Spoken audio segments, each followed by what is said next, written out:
네, 말씀 보십니다. 에베소서 1장 1절 2절.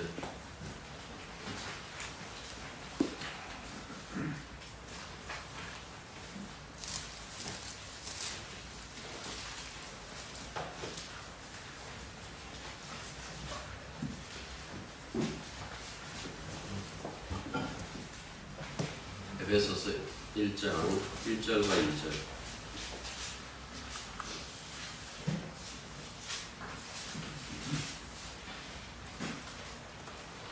다 같이요. 하나님의 뜻으로 말미암아 그리스도 예수의 사도된 바울은 에베소에 있는 성도들과 그리스도 예수 안에 있는 신실한 자들에게 편지하노니, 하나님 우리 아버지와 주 예수 그리스도로부터 은혜와 평강이 너희에게 있을지어다. 계속해서 에베소 볼 겁니다. 보고 끝나면 바울 서신 중에서 보지 않았던 그 부분들을 다 이렇게 훑어보고, 요한복음 했는데 요한 서신 그리고 요한계시록까지, 그 다음에 또 요한을 이어서 이렇게 보도록 하겠습니다. 오른쪽에 이렇게 보시면 그 오예배에 기록된, 이제 다음 주부터 기록됩니다만은 세 번역 성경이 기록되어 있고, 그 다음에 NIV, 그 다음에 신개동입니까? 이거 일본어 성경이 있는데, 이게 아마 이렇게 적은 것은 이번이 마지막인 것 같습니다. K 때문에 사실 이거 적기 이렇게 시작했는데, 찬송가 가사가 제가 부르는 것도 역시 마찬가지입니다.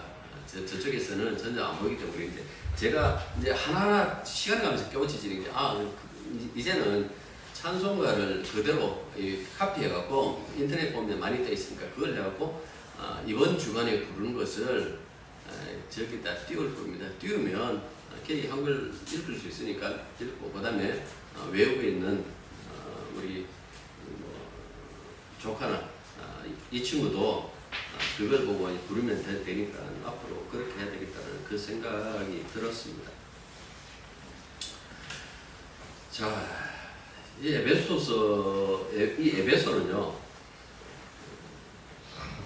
바울 시대에 지중해 동부 지역의 중심 도시의 하나입니다. 로마의 식민지였던 그 아시아주의 수도였습니다. 이 아시아주는 소아시아의 핵심 지역을 포괄하고 있었는데, 이 에베소가 가장 중요한 도시 중에 하나였다라는 그 말씀입니다. 한국이고요. 또한 이 에베소에는 동방으로 이어지는 두 개의 중요한 상업 도시가 있었기 때문에 상업이 매우 성행하던 그런 도시였습니다. 아르테미스 그 신전이, 그러니까 바울 시대 고대 사회, 고대 세계의 7대 불가사의라고 이렇게 할 만큼 아주 유명한 그 아르테미스의 상이 있었고요.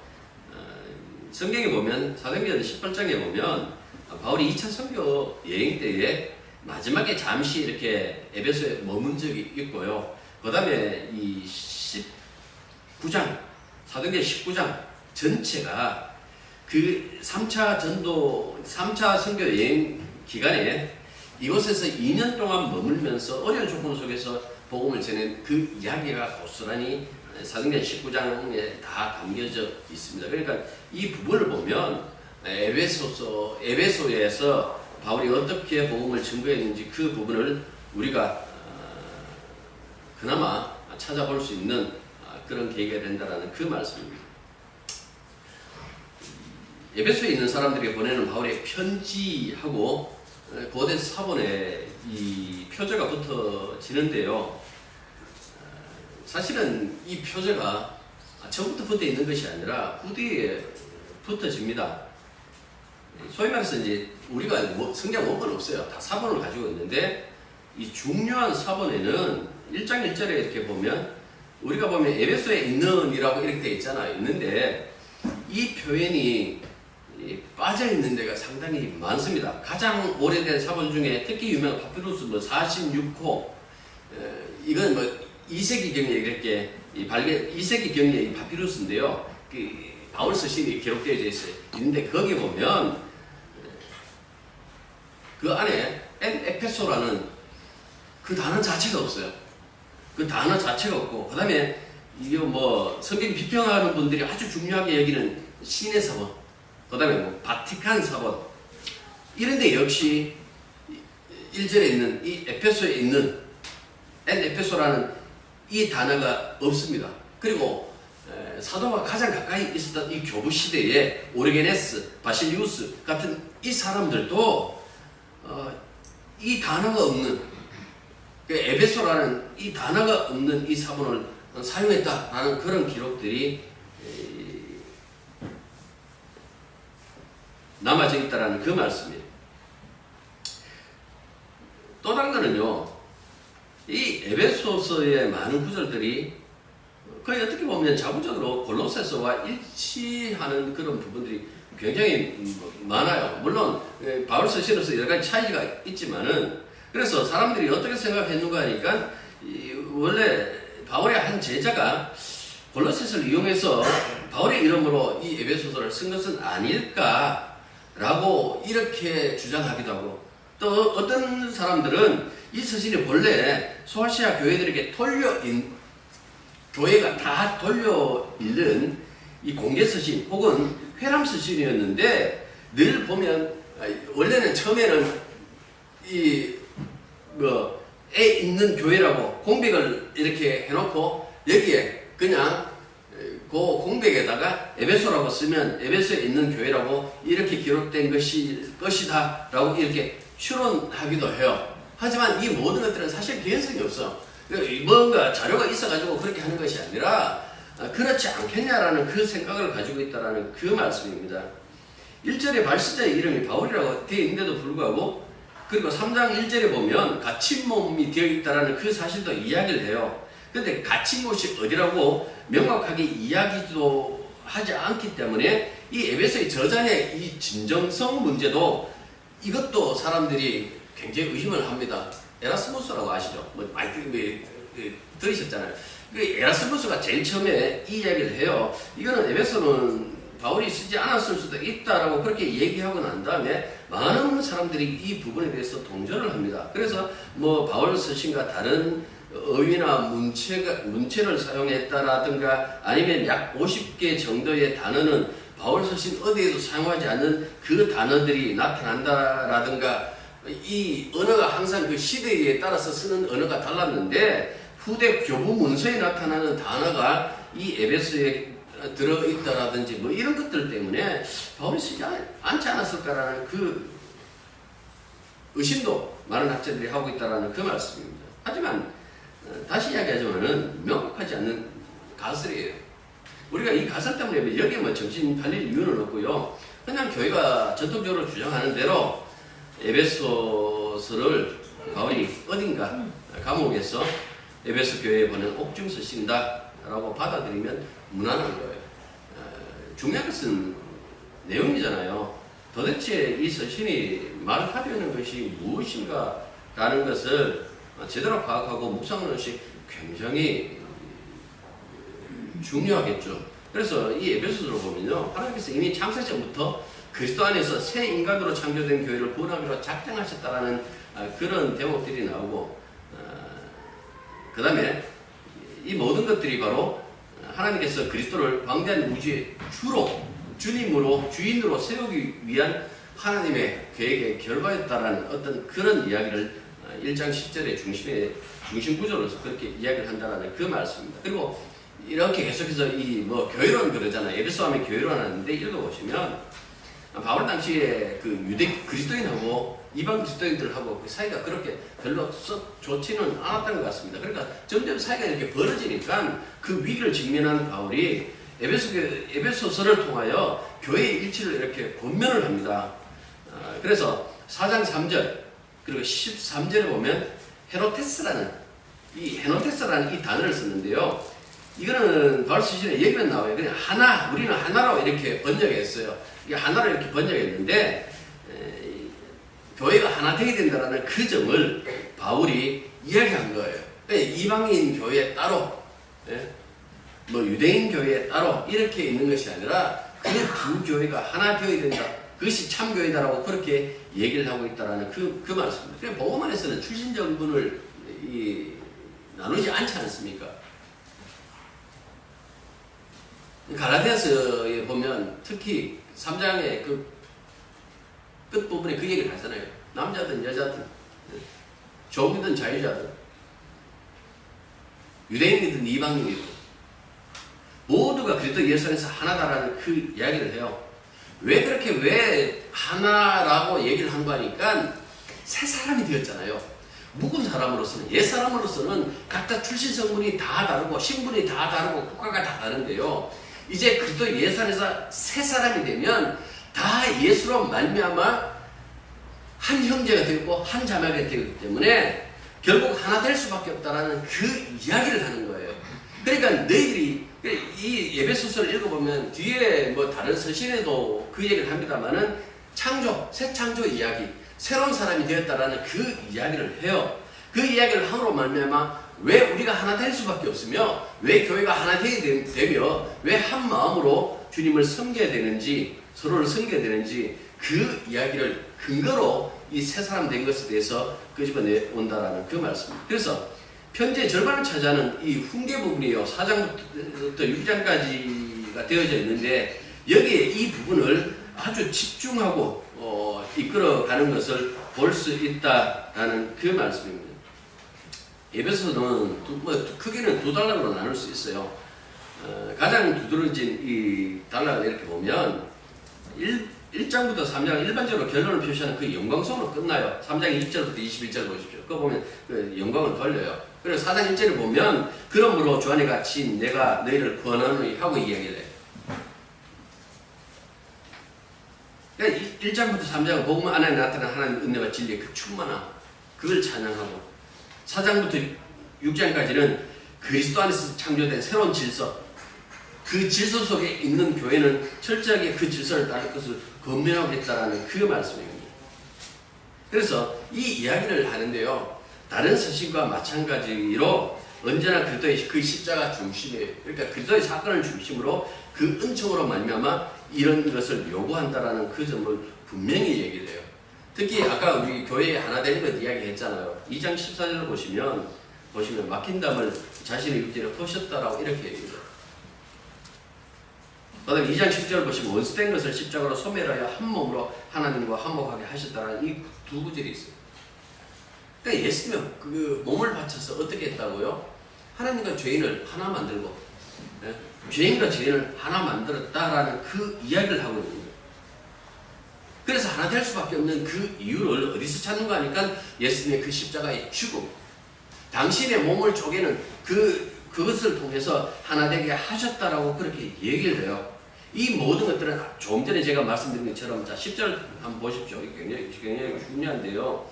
하늘에 있는 것이나 땅에 있는 것이나 다 그리스도 안에서 통일되게 하려 하심이라 이렇게 말씀하고 있어요. 그러니까 모든 것들을, 그러니까 전 우주 자체를 주님께 통일, 다시 말해서 주님께 속하게 만드시기 위한 하나님의 계획이다라고 이렇게 얘기를 해요. 교회를 왜 이 땅에 두었을까? 그 부분을 교회가 세상에 나타내는 거예요. 하나님과 죄인이 십자가에서 화해했습니다. 죄인과 죄인도 십자가 안에서 화해했습니다. 한 가지 더 있어요. 그게 뭘까요? 인간의 죄로 말미암아 피해보고 있는 자연. 로마서 8장에도 그 얘기를 하죠. 하나님 아들들이 나타나기를 소망하고 있다고. 탄식하며. 왜 교회에서 자꾸 여러분들 함부로 자연을 대하지 말라고 그렇게 얘기하는지 그 이유를 아시겠습니까? 그래서 예수 안에서 어떻게 보면 이거 하나 되는 모든 것들이 다 그렇게 예수님에게 쏠리는, 그걸 지금 교회의 사명으로 받았는데 엉뚱한 관심 가지고 있는 거예요. 교회가 존재하는 이유는 이것 때문에 존재하는데도 불구하고 자꾸 엉뚱한 데 그냥 신경 쓰고 살고 있는 거예요.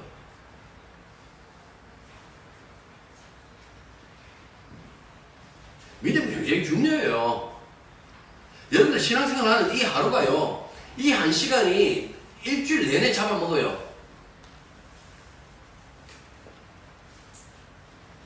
그 일주일이 중요한 게 아니에요. 이 하루, 이 한 시간이 중요하다. 하나님 앞에 드리는. 물론 모든 날이 다 주의 날이고 모든 것들이 주의 그 관심 안에 있지만은, 웬고하니까 여기서 지금 예배를 통해서 진리가 선포되고 그 진리 안에서 우리가 어떤 사람인가라는 것을 알아갈 때마다 무엇을 기억해야 되는 거 하니까, 인생이라는 것이 무엇인지, 왜 우리를 교회로 부르셨는지 그 부분을 파악하고 알아야 된다는 그 말씀입니다.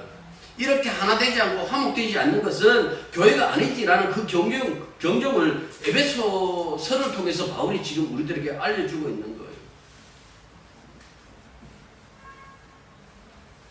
코로나 사태 때 하나님의 교회 때문에 굉장히 이단에 대해서 우리 욕했잖아요. 저것들 말았겠는데.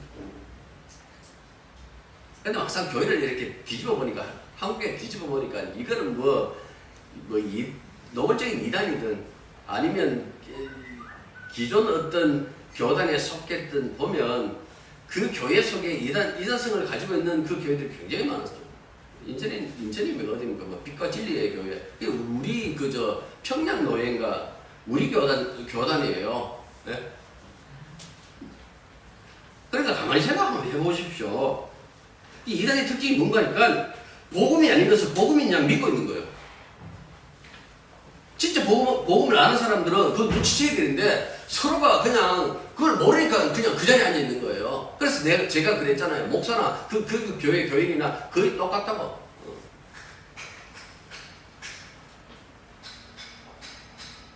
영국 10장에서 예수께서 이렇게 얘기를 하잖아요. 내 양은 목자의 음성을 안다 그랬잖아요. 굉장히 이게 중요한 말씀이에요. 분명히 복음이 아닌데, 그게 진리가 아닌데, 그게 하나님의 약속이 아닌데, 그 약속이 아닌 것을 약속이냐, 진리가 아닌 것을 진리냐, 그렇게 믿고 앉아있는 것을 가지고 여러분들 이단 거예요. 기존교단에서 이단 하니까 그 사람들만 조심하면 되죠. 안 해요.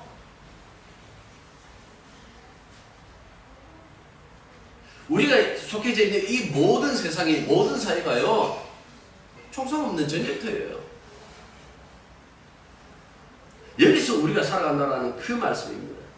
그 이야기를 에베소서에서 우리들에게 말씀해주고 있는 겁니다. 자, 1절 보십시오. 하나님의 뜻으로 말미암아 그리스도 예수의 사도된 바울은 에베소에 있는 성도들과 그리스도 예수 안에 있는 신실한 자들에게 편지하노니. 바울은 항상 자기의 그 사도직을 이야기할 때마다 늘 붙이는 말이 있죠. 하나님의 뜻으로 말미암아. 스스로 자기의 어떤 마음으로 사도가 되지 않았다라는 그 이야기를 해요. 그러니까 사도로서의 그 권위를 가지는데, 그 사도직의 권위가 인간에서 나온 것이 아니다라고 그렇게 설명을 해요. 네.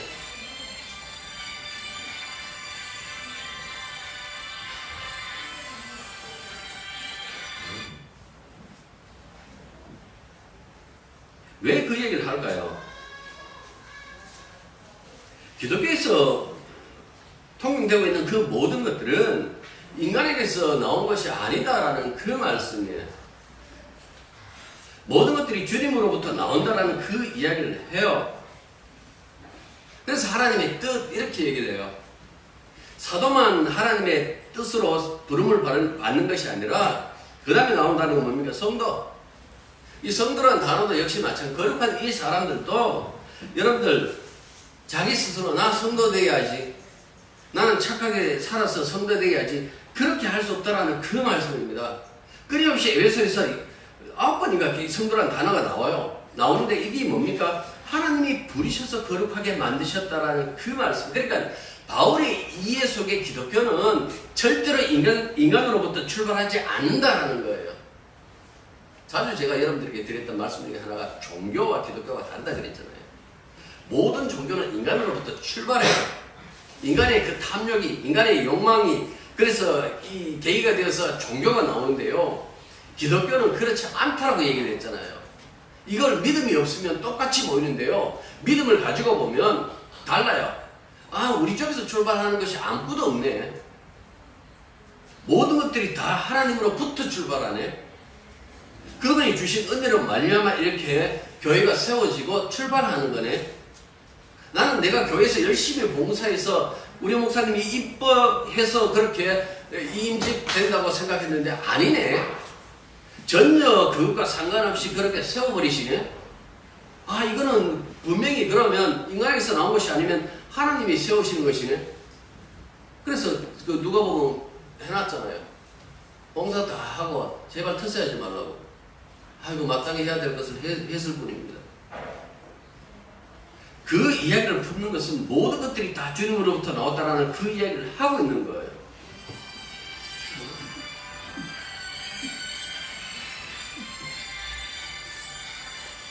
끝이든지 아니면 나중에 여러분들 좀 가르쳐 주십시오. 어떻게 하면 무음으로 바꾸는지. 자식들이 잘못한 거예요. 꼭 이성기로 말 안 하겠는데. 자,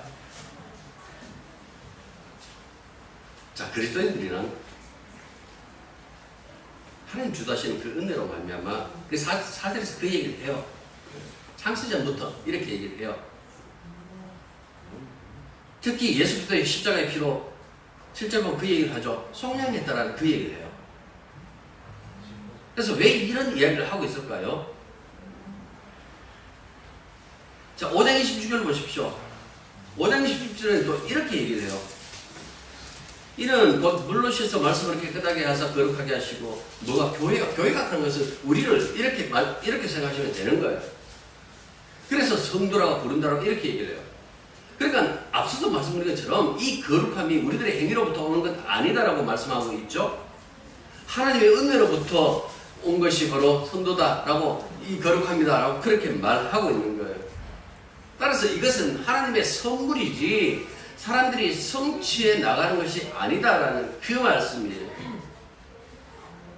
1절 하반절 보십시오. 다시. 우리 그 개혁 개정에서는 그때 예수 안에 있는 신실한 자들에게 이렇게 얘기되어 있습니다. 기억하면 그리스도 예수 안에 믿는 자에게, 그러니까 성도와 우리 개혁 개정 가만히 보시면요, 성도들과 과라는 이 조사를 붙여버리갖고 그 다음에 그리스도 예수 안에 있는 별개의 사람들에 대해서 이렇게 두 부류가 있는 것처럼 얘기하는데 아니에요. 에베소는 예수 믿는 성도들에게 편지를 쓴다라는 이야기예요. 그 세 번역이 오히려 이 부분에 대해서 번역이 더 잘 되어 있죠. 여기 보면 이 형용사인데요. 피스토스. 신실, 충성, 믿음. 그리스도가 신실하시다 할 때 이 피스토스를 써요. 그러니까 그리스도 예수 안에서 믿음의 사람들, 좀 이상한 것처럼 보일지라도 이게 이상한 것이 아니다라는 그 말씀이에요. 철저하게 어떻게 나오는가 하니까 여러분들 보십시오. 제가 그 믿음을 얘기할 때 이렇게 말씀드렸어요. 사람의 믿음이라는 것은 저절로 생기는 것이 아니다라고 말씀드렸어요. 그리스도의 믿음으로 말미암아 믿음이 반영되는 것을 가지고 여러분들 그걸 갖고 믿음이라고 한다, 그렇게 얘기를 했잖아요. 그래서 로마서 1장 하면서 믿음에서 믿음으로 라고 했을 때 첫 번째 믿음은 그리스도의 믿음을 얘기하는 것이고, 두 번째 믿음으로 라고 했을 때 바로 그리스도인들의 믿음을 얘기하는 것이다. 갈라디아서 강의하면서도 그 말씀 드렸어요. 우리들의 믿음을 얘기할 때 항상 그 믿음의 우선권은 누가 가지고 있다? 예수가 가지고 있다. 사람이 그래서 이렇게 창조되잖아요. 그러니까 하나님이 주지 않는 것, 하나님이 하시지 않는 것이 사람에게 없는 것처럼 역시 세 사람도 마찬가지예요. 세 사람의 특징이 믿음인데요. 이 믿음을 가지고 있는 이 믿음조차도 창조와 마찬가지로 하나님이 주지 않는 것 없어요. 다 주님이 주셨기 때문에 우리가 믿음을 가지고 있다라는 그 말씀이에요. 그래서 우리가 믿음의 어떤 행동을 하고 믿음의 말을 하는 것은 그리스도의 믿음이 반영된 믿음이지 그냥 내가 자발적으로 만든 그 믿음은 아니다라는 그 말씀입니다. 이 믿음의 사람들에게 인사를 합니다. 어떻게 인사를 하는 거니까 2절 보십시오. 하나님 우리 아버지와 주 예수 그리스도로부터 은혜와 평강이 너에게 있을지어다.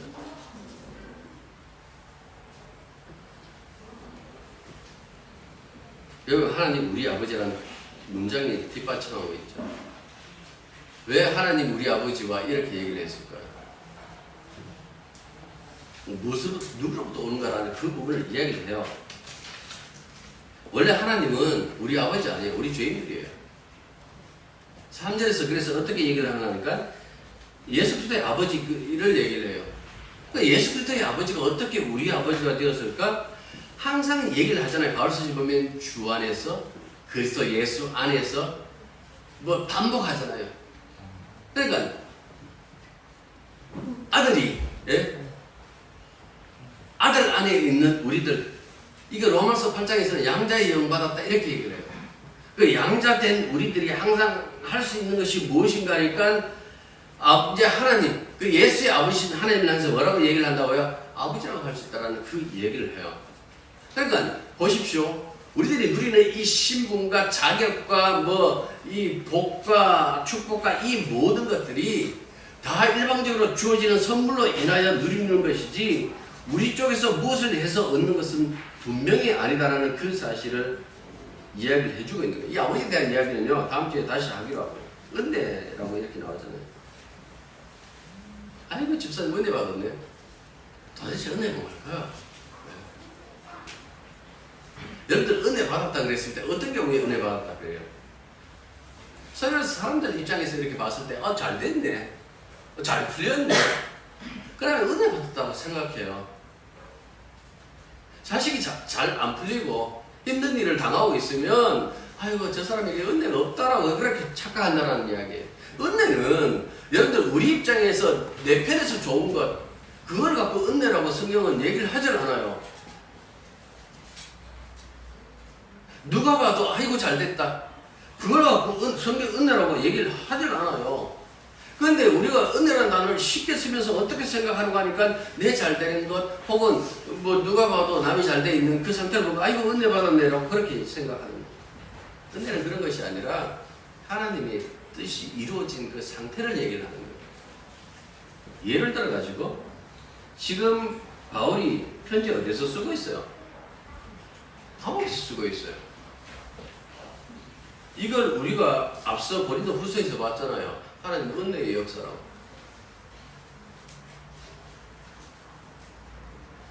은혜는 그런 거예요. 고난도 하나님 은혜의 결과예요. 왜? 하나님 뜻이 거기 있으니까.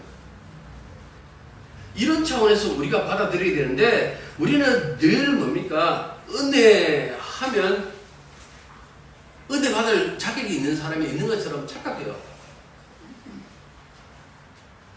하지만 성경에서는 은혜는 대상을 고르지 않는다는 그 사실을 보여줘요. 누구나 은혜의 대상이 되어요.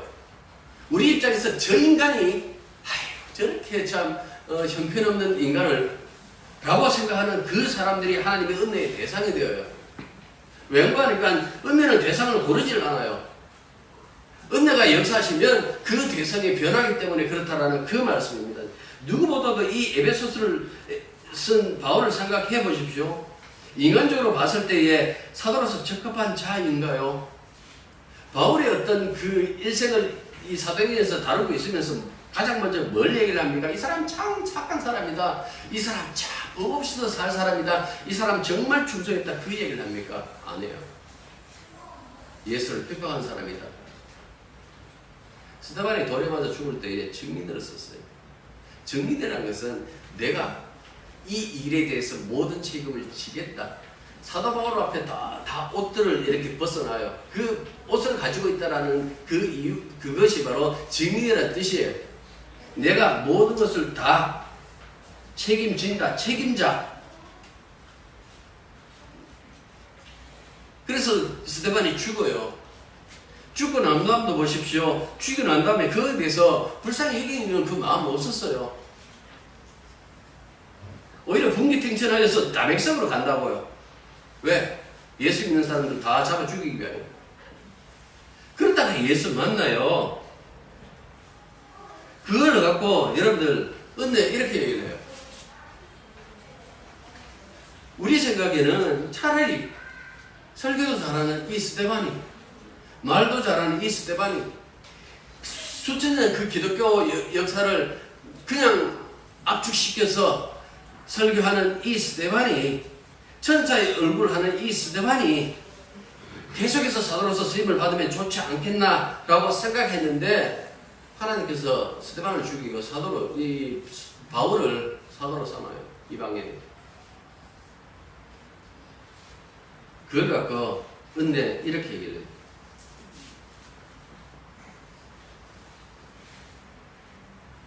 바울이 고린도서 15장 10절에 이렇게 고백하죠. 그러나 나의 된 것은 하나님의 은혜로 된 것이니 내게 주신 그의 은혜가 헛되지 아니하여 내가 모든 사도보다 더 많이 수고하였으나 내가 아니요 오직 나와 함께 하신 하나님의 은혜로라. 왜 이렇게 얘기를 할까요? 바울 스스로도 자기가 참 많이 고생하고 수고했다라는 그 사실 알아요. 그런데 정작 그 수고를 어떻게 얘기를 하고 있는가 하니까 하나님의 은혜로 돌리고 있는 거예요. 바울이 겸손을 과장한 것일까요? 아니에요. 누구보다도 자신의 수고와 노력이 자기 것이 아니라는 그 사실을 아는 사람이에요. 그러니까 진짜 신앙이 들어가면 어떻게 느끼는가 하니까 신앙이 깊으면 깊을수록 뭘 느껴요? 하나님의 은혜가 나를 이끌어간다는 그 사실을 안다는 거예요. 소위 교회 안에서 영적이 좀 세다는 그 사람들, 스스로 믿음이 다른 사람보다 좋다고 얘기하는 그 사람들을 가만히 보십시오. 겸손하던 거예요. 다 엉터리 된데 여러분들 속고 있는 거예요. 나는 24시간 기도합니다. 기도하면 뭐 돼요? 엉뚱한 소리 하는데. 제일 다루기 힘든 것이 뭔가니까 무식한 놈이 똑똑지 하는 거예요. 무식한 사람이 열심히 가지고 있으면 그것만큼 힘든 게 없어요.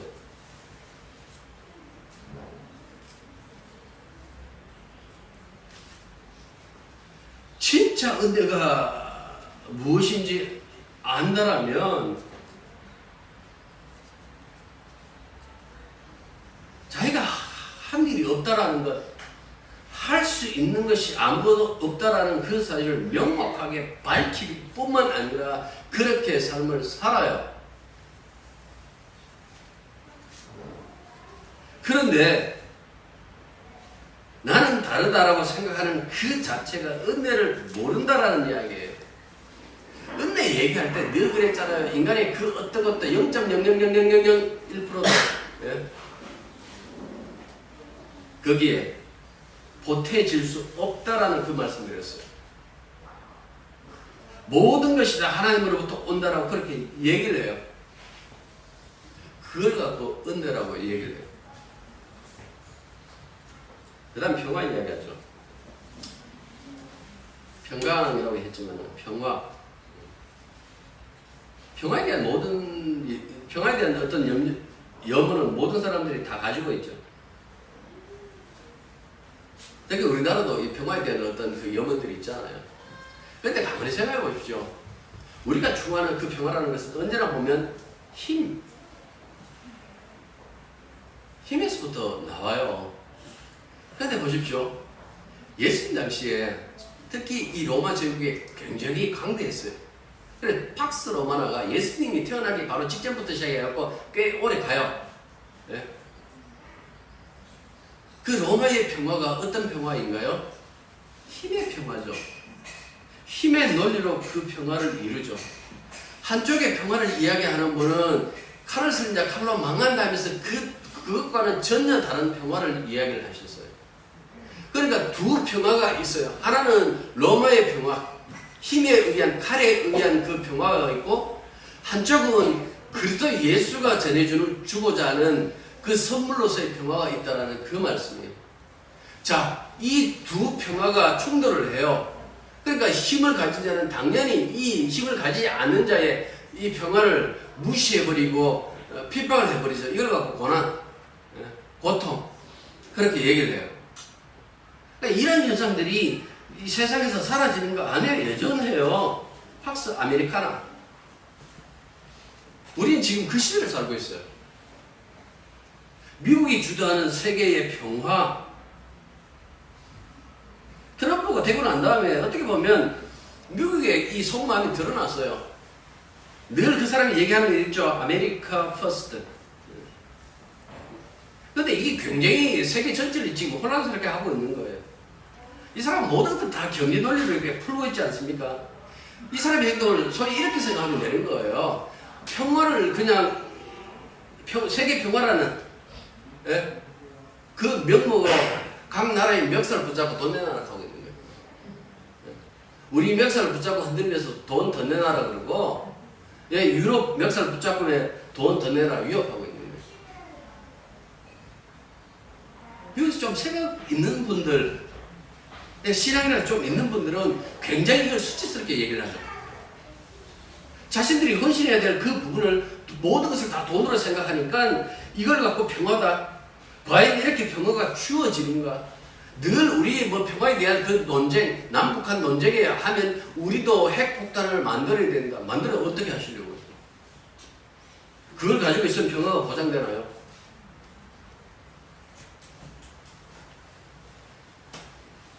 물론 평화가 그냥 말로 주어지는 것 아니에요. 우리가 이 땅에서 누리는 이 평화는 전쟁을 동반하는 건 맞아요. 구약성경의 사사기를 이렇게 보시면 이 이방 민족들에게 고통을 당하다가 잠깐 동안 이렇게 또 뭐 수십 년 동안 이 안정을 되찾아요. 그런데 그 안정을 되찾는 그 과정에 가만히 보면 그 전쟁이 이렇게 싸움이 이렇게 벌어지는 것을 볼 수 있죠. 뭐 왼수잡이 에옷, 뭐 삼갈의 막대기, 뭐 기드온 이야기 이렇게 보면 반석에서 불이 나와 재물을 태우죠. 그래서 그 하나님의 그 표적 자리에서 여호와 샬롬이라고 그렇게 얘기를 해요. 여호와 샬롬, 하나님의 평강이다, 하나님 평화다 라고 이렇게 얘기를 해놓고 거기서 그치는 것이 아니라 곧바로 뭡니까? 바알과 아세라 이 신전에 가고 그 목상들을 찔러서 다 불태워버리죠. 이 땅에서 그리스도인들의 평화가 그렇게 태평성대처럼 그저 가져다 준 것은 아닌 것은 분명해요. 예수 믿으면 집안이 잘 됩니다. 그렇던가요? 네.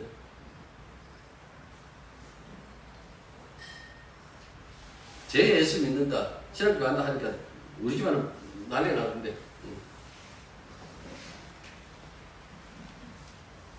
부처님한테 빌어가지고 서울초표를 내놨는데 저기 교회 갈란다 이렇게 돼가 싸움이 생기죠. 예수 때문에 가족 사이에 분열이 일어나죠. 친구들 사이에도 이 여러 가지 분쟁이 일어나죠. 예수 믿고 이 땅에 살아가면 손해볼 수밖에 없어요. 그게 지극히 정상적인 거예요. 예수 믿고 살면 그것 때문에 고난받아요. 예수 믿는다는 것 때문에 멸시받아요. 그런데 평화 이야기를 하고 있죠. 왜 평화가 이야기를 할 수 있을까요? 세상이 주는 평화가 아니니까요. 그 요한복음에서 주님께서 얘기를 하잖아요.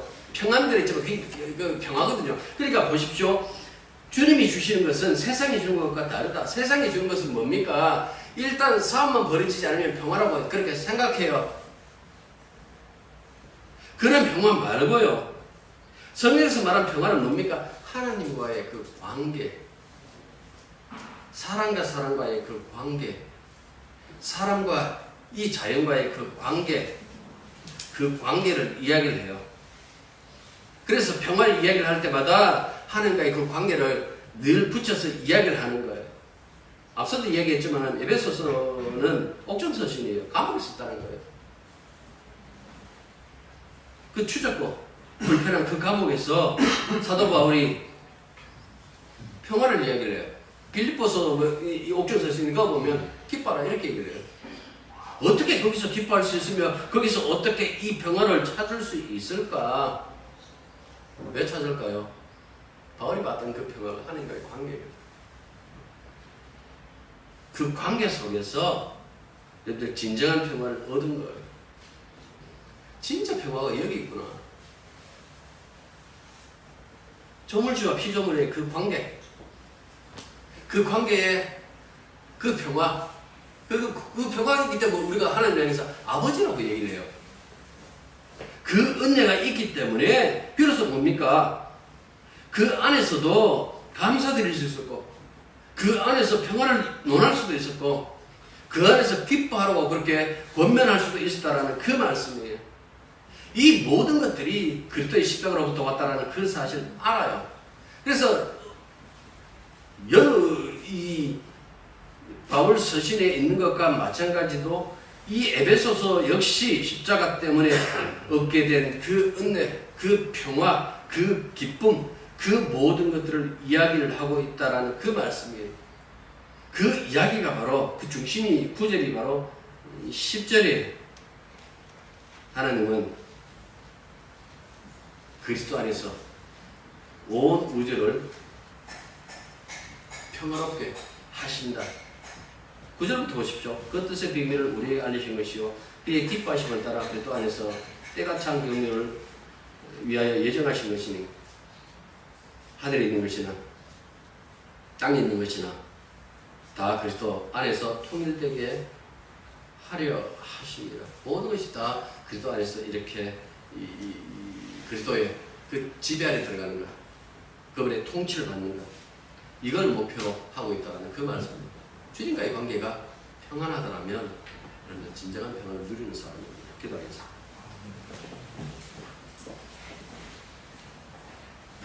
하나님의 은혜와 그 평화 속에 교회가 있음을 깨달을 때마다 우리에게 주어진 사명이 무엇인지, 우리의 삶의 목적이 무엇인지 그 부분을 잊지 않게 해 주십시오.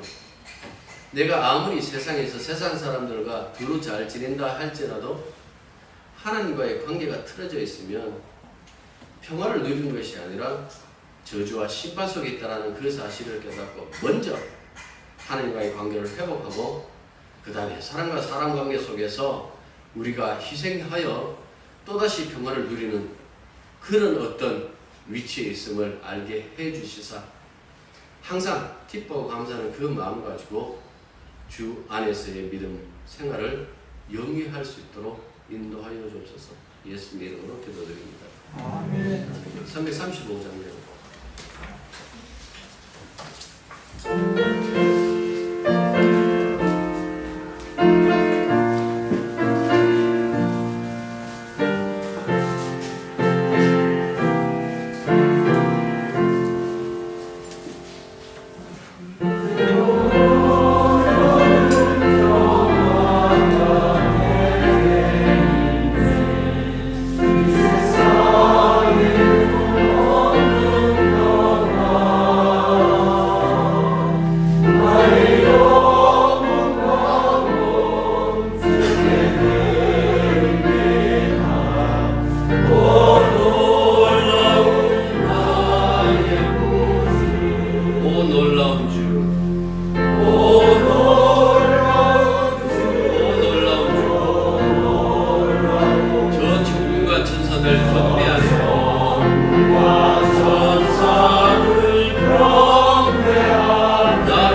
예배드리오니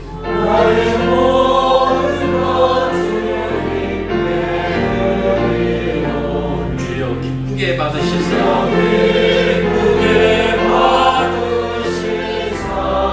주의 나라 위에 선별하옵소서.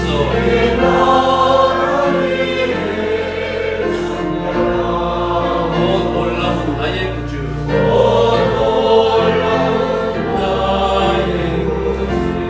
오 놀라운 주, 오 놀라운 주.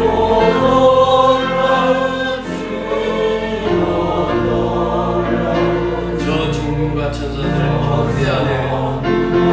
천사들 경배하네. 나 엎드려서 주 경배하니.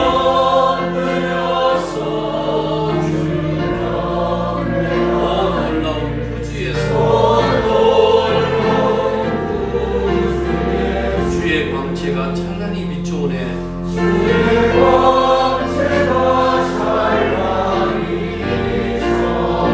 전능하신 왕 구세주여 세상 끝날까지 찬양드립니다.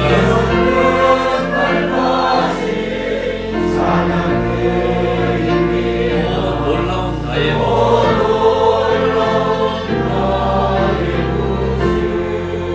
놀라운 주, 오 놀라운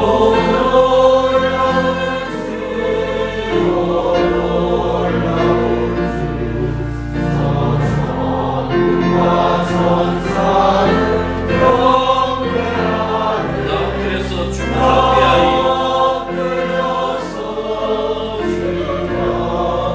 오 놀라운 구주에서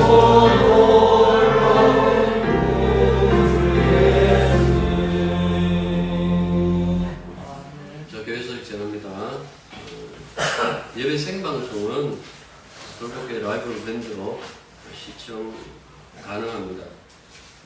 그리고 다음 주에 오예배 때 임직식을 합니다. 집사장님의 이철성, 권사치임의 김영아. 여러분들도 취임하신 여러분들도 마음을 좀 새롭게 주셔야 될 겁니다. 어떻게 보면 이제 진짜 계획대로 할 거예요. 네. 얼렁뚱땅 이제 좀 그 방식은 이제는 좀 지향하지 않아야 되지 않을까라는 생각도 있고요. 자, 그래서 다음 주는 오예배 있습니다. 하다 모르겠습니다. 뭐 우리 교회 안에 뭐 일이 터져가지고